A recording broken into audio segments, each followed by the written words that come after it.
Por que tão sério? Essa é a frase mais conhecida de um dos maiores e mais enigmáticos vilões de todos os tempos, o Coringa. Um psicopata perverso de natureza inclassificável que desperta uma profunda curiosidade e causa pavor por sua imprevisibilidade. Mas por que esse personagem desperta todo esse sentimento e toda essa curiosidade? Não se sabe ao certo qual foi a primeira aparição da figura do Coringa. Acredita-se que seja por volta de 1850, quando surgiu para incorporar os jogos de baralho, representado pela figura de um bobo da corte. O bobo da corte era muito comum na Idade Média. Ele era um funcionário da monarquia e sua função era entreter o rei e a rainha. Ele era o único que ousava dizer algumas verdades em tom de humor, sem que ninguém percebesse e sem que tivesse sua garganta cortada. Porque a verdade envolvida em humor é mais facilmente digerida. Provavelmente isso tudo foi fundamental para a criação desse icônico vilão de natureza caótica, um verdadeiro mestre da manipulação, que apareceu pela primeira vez nos quadrinhos em 1940. De lá para cá, tivemos várias interpretações do Coringa, em que foi possível perceber toda a sua insanidade. Em 2007, em Batman e o Cavaleiro das Trevas, quando Heath Ledger, que segundo ele próprio não se achava bom o suficiente para o papel, nos presenteou com a melhor versão de todos os tempos do Coringa. E aqui foi possível entender de forma muito mais profunda o íntimo desse personagem e também levantou a questão: teria esse personagem contribuído para a grande tragédia que aconteceria depois em sua vida? Então, se aconchegue, dá uma relaxada, pega um lanche aí, se inscreve no canal e vem navegar na mente tortuosa desse vilão agora em 2 clicando.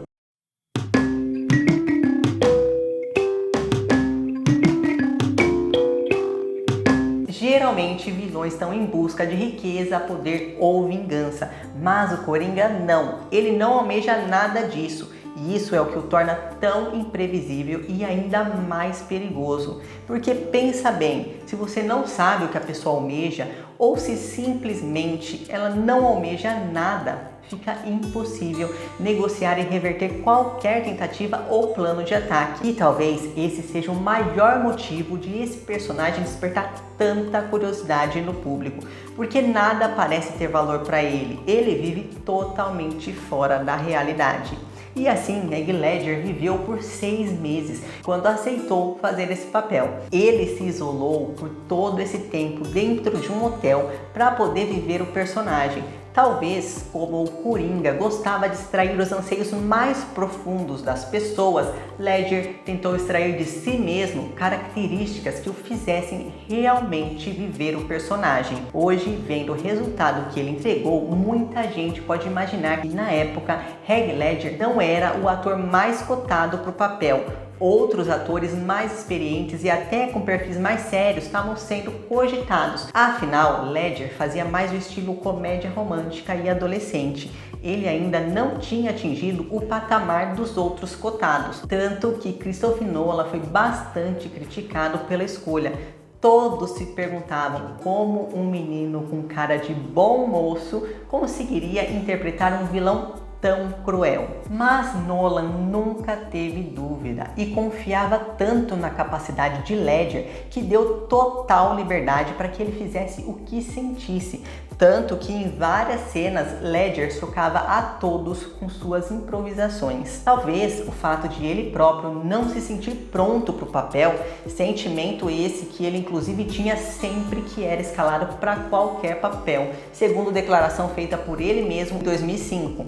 Fez com que ele se desafiasse a incorporar a natureza perturbadora do Coringa. Mas como ele faria isso? Se esse vilão vive um total desapego e afastamento do mundo, ele rejeita qualquer valor e crença que movam a civilização. Então, Ledger encontrou no isolamento total a loucura necessária para esse papel que lhe foi confiado. Ledger foi visceral, ele não interpretou o Coringa, ele foi o Coringa, tanto que muito do que ele mostrou no filme não estava no roteiro, era ele vivendo aquilo naquele momento. Muita gente acredita que Ledger tenha desenvolvido distúrbios psicológicos por ter mergulhado profundamente nesse personagem tão louco e perverso que cria situações e faz joguinhos só para ver o mundo pegando fogo. A ambição do Coringa é corromper as pessoas e provar que as regras não têm valor nenhum, pois estão fundamentadas em uma falsa moralidade coletiva, que são seguidas em troca de recompensas e medo de punição, e não por uma expressão sincera de quem cada um realmente é. Para ele, as instituições sociais são o que nos fazem renunciar nossa liberdade, nos tornando submissos a regras e reféns de máscaras que precisam cair. Teria Ledger incorporado a si toda essa perturbação e acabado realmente com sua saúde mental? Será que viver esse personagem teria lhe custado a vida? Em 22 de janeiro de 2008, Heath Ledger foi encontrado em seu apartamento morto por intoxicação de remédios controlados. Não demorou muito e o boato de que o intenso comprometimento de Ledger com o personagem psicologicamente perturbado poderia ter contribuído com um vício em medicamentos e eventualmente para sua morte. No entanto, amigos próximos, familiares e colegas de trabalho desmentiram essas especulações. Eles afirmaram que apesar de Ledger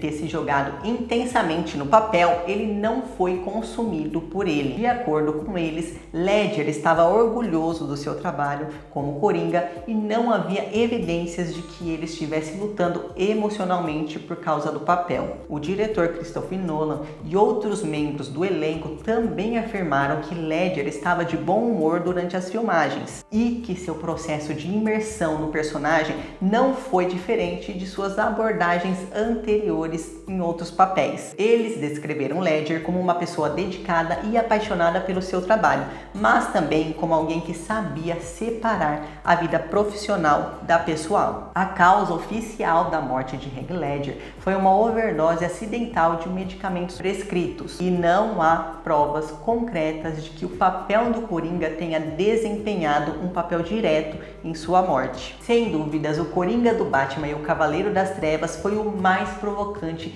e perturbador de todos os tempos. E foi tão bom que rendeu a Ledger até um Oscar póstumo de melhor ator coadjuvante. E aí, qual dos Coringas você mais gostou? Me conta aí nos comentários. Não se esqueça de se inscrever no canal e deixar um like. E até logo mais!